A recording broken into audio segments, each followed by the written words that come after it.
वाघोड नगरीमध्ये भगवान परशुराम यांची जयंती अत्यंत भक्तिमय वातावरणात साजरी करण्यात आली। सकाळपासूनच गावात उत्सवाचे वातावरण पाहायला मिळालेत। ब्रह्ममुहूर्तावर पूजन केल्यानंतर भगवान परशुरामांची भव्य मिरवणूक काढण्यात आली।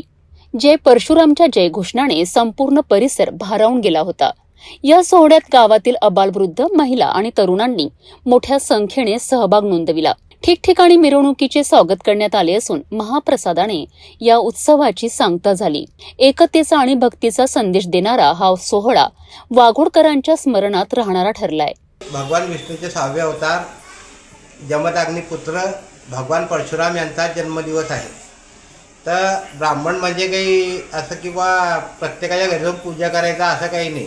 त्यांचं असं होतं की त्यांच्या वडिलांना जमदग्नी यांना सहस्त्रभाऊ यांनी 21 बाण मारले होते। तर त्यासाठी त्यांनी असं दाखवून दिलं की आपल्या परिवाराची किंवा आपल्या समाजाची किंवा आपल्या देशाची, आपल्या हिताची जे रक्षा करायची असेल तिथे ब्राह्मण नुसता पोथी घेऊन बसत नाही, शस्त्रसुद्धा चालवू शकतो, अशी ही परशुराम भगवंताची ख्याती आहे।